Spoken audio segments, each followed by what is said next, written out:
છેલ્લા ઘણા સમયથી આપણે સાંભળતા આવ્યા છે કે ભાજપ પ્રદેશ પ્રમુખ કોણ બનશે અને કયા ચહેરાઓ રેસમાં છે। ઘણી બધી ચર્ચાઓ ચાલી, ક્યારે થશે આ પ્રક્રિયા, પરંતુ હવે એ તારીખોની જાહેરાત પણ થઈ ગઈ છે। આપણે જણાવીએ એ મુજબ કે ભાજપ પ્રદેશ પ્રમુખની ચૂંટણીનો કાર્યક્રમ પણ સામે આવી ગયો છે। ક્યારે શું થવાનું છે આપણે ઝડપથી જણાવી દઈએ તો ફોર્મ ભરવાની પ્રક્રિયા 3 ઓક્ટોબર સવારે 11 થી 2 વાગ્યા સુધી, આ સાથે ફોર્મ ચકાસણીની પ્રક્રિયા 3 ઓક્ટોબરે બપોરે 3 થી 4 વાગ્યા સુધી યોજાશે। ફોર્મ ખેંચવાની પ્રક્રિયા પણ 3 ઓક્ટોબરની છે, સાંજે 5 થી 5:30 સુધી છે।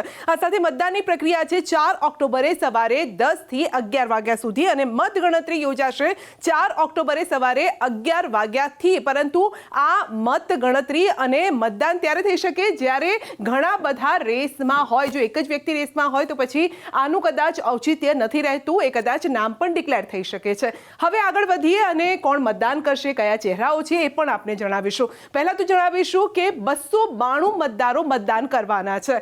તો મતદારોમાં કોણ કોણ હશે? લોકસભા રાજ્યસભાના ચૂંટાયેલા 10% જે સાંસદ એટલે કે 4 સાંસદ છે। વિધાનસભામાં ચૂંટાયેલા 10% ધારાસભ્ય એટલે કે 20 ધારાસભ્યો, આ સાથે પ્રદેશ પરિષદ પ્રતિનિધિ એટલે કે સંગઠન અને ચૂંટાયેલી પાંખના વર્તમાન અને પૂર્વ પ્રતિનિધિ એટલે કે 272 અને કુલ કેટલો આંકડો થાય છે તો 292 થાય છે। હવે આપણે જણાવીએ કે પ્રદેશ પ્રમુખ પદની રેસમાં કયા કયા નામો છે જે અત્યારે ચર્ચામાં ચાલી રહ્યા છે। અત્યારે પહેલું નામ જે સામે આવી રહ્યું છે તે છે અર્જુનસિંહ ચૌહાણનું, પૂર્વ ગ્રામીણ વિકાસ મંત્રી, મહેમદાવાદના ધારાસભ્ય, ખેડા જિલ્લા ભાજપના પૂર્વ પ્રમુખ અને ક્ષત્રિય સમાજનો આ નેતા છે એટલે ક્ષત્રિય ચહેરો પણ છે। આ સાથે જ જગદીશ વિશ્વકર્મા આ નામ પણ અત્યારે ઘણું ચર્ચામાં ચાલી રહ્યું છે। તો ભૂપેન્દ્ર પટેલ જે સરકારમાં તેઓ રાજ્યમંત્રી છે, નિકોલના ધારાસભ્ય, અમદાવાદ શહેરના પૂર્વ પ્રમુખ, ઓબીસી સમાજનો ચહેરો છે, કારણ કે ઓબીસી સમાજને સતત મહત્વ આપતા રહ્યા છે એટલે એક ચહેરો પણ છે। હર્ષ સંઘવી સૌથી જાણીતું નામ છે, ભૂપેન્દ્ર પટેલ સરકારમાં ગૃહ રાજ્યમંત્રી, મજૂરાના ધારાસભ્ય છે, ભાજપ યુવા મોરચાના પૂર્વ ઉપાધ્યક્ષ છે અને ભાજપનો આ યુવા ચહેરો છે તેમનું પણ નામ રેસમાં છે। આ સાથે મયંક નાયક રાજ્યસભાના સાંસદ, ભાજપ ભક્ષી પંચ મોરચાના પ્રમુખ છે, મહેસાણા તાલુકા પંચાયતના રહી ચૂક્યા છે સભ્ય અને એ પણ નામ અત્યારે મોટું છે। આ સાથે જ શંકર ચૌધરી તો ગુજરાત વિધાનસભાના અધ્યક્ષ, રાજ્યના પૂર્વ આરોગ્ય મંત્રી, ચૌધરી સમાજનો આ દિગ્ગજ ચહેરો છે। આ સાથે સહકાર ક્ષેત્રમાં પણ તેમની મજબૂત પકડ માનવામાં આવે છે।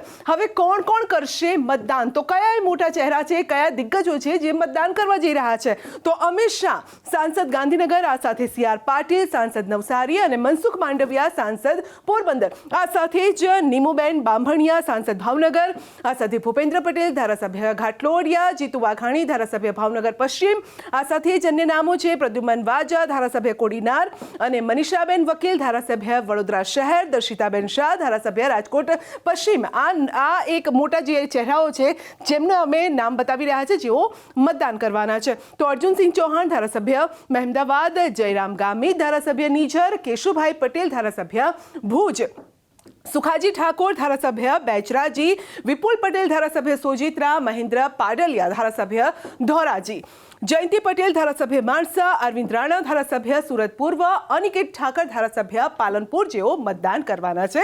ભગવાનજી કરગઠિયા ધારાસભ્ય માંગરોળ, નિમિષાબેન સુધાર ધારાસભ્ય મોરવા હડફ કે જેઓ મતદાન કરશે। હવે જ્ઞાતિ પ્રમાણે જોઈ લઈએ કે જ્ઞાતિના સોગઠા કેવી રીતે બેસાડવામાં આવશે, કારણ કે મોટી જવાબદારી પણ ભાજપ પ્રદેશ પ્રમુખના શિરે રહેવાની છે। આગળ સ્થાનિક સ્વરાજની ચૂંટણીઓ આવી રહી છે, આ સાથે જ તેમના અંડરમાં જ ધારાસભાની ચૂંટણીઓ પણ થવાની છે, એટલે સવાલ અહીંયા એ છે કે જ્ઞાતિ સમીકરણ કેવી રીતે બેસાડવામાં આવી શકે છે, કોણ કેટલી વખત પ્રદેશ પ્રમુખ રહ્યું છે। જો પાટીદારની વાત કરીએ તો પાટીદાર 5 રહ્યા છે, એટલે પાટીદાર સમાજમાંથી 5 આવ્યા છે, બ્રાહ્મણ સમાજમાંથી 1, ક્ષત્રિય સમાજમાંથી 2, આ સાથે ઓબીસીમાંથી 3, જૈન સમાજમાંથી 1 અને પાટીલમાંથી એટલે કે જે CR પાટીલ 1 આવ્યા છે। કયા ઝોનમાં કેટલી વખત પ્રદેશ પ્રમુખ રહ્યા છે ઝોન મુજબ આપણે વાતચીત કરીશું। સૌરાષ્ટ્ર ઝોનમાંથી 8 વખત આવ્યા છે, મધ્ય ગુજરાતમાંથી 2 વખત, દક્ષિણ ગુજરાતમાંથી 2 વખત, ઉત્તર ગુજરાતમાંથી 1 જ વખત આવ્યા છે। એટલે કદાચ શક્યતાઓ એવી વ્યક્ત કરવામાં આવે કે ઉત્તર ગુજરાતમાંથી પણ હોઈ શકે અથવા તો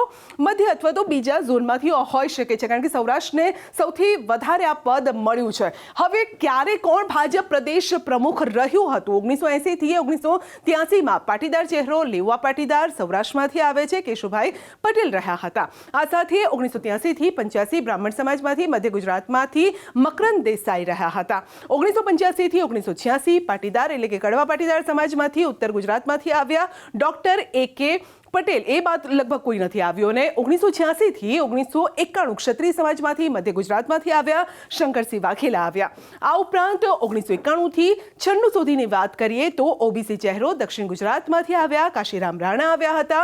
ત્યારબાદ 1996 થી 98 ઓબીસી ચહેરો સૌરાષ્ટ્રમાંથી આવ્યા. કોને પદ મળ્યું તો વજુભાઈ વાળાને આ પદ મળ્યું હતું. ક્ષત્રિય સમાજ એટલે સૌરાષ્ટ્રમાંથી આવ્યા હતા રાજેન્દ્રસિંહ રાણા 98 થી એ સમય દરમિયાન આવ્યા હતા. અગેન સૌરાષ્ટ્રમાંથી આ ચહેરો વજુભાઈ વાળા, જેમના ઉપર ફરી એક જવાબદારી આપવામાં આવી 2005 થી 6 સુધીમાં આપવામાં આવી. તે 2006 થી 10 સુધીની વાત કરીએ તો પાટીદાર સમાજમાંથી કડવા પાટીદારમાંથી સૌરાષ્ટ્રમાંથી આ ચહેરો આવ્યો પરસોત્તમ રૂપાલા આવ્યા હતા.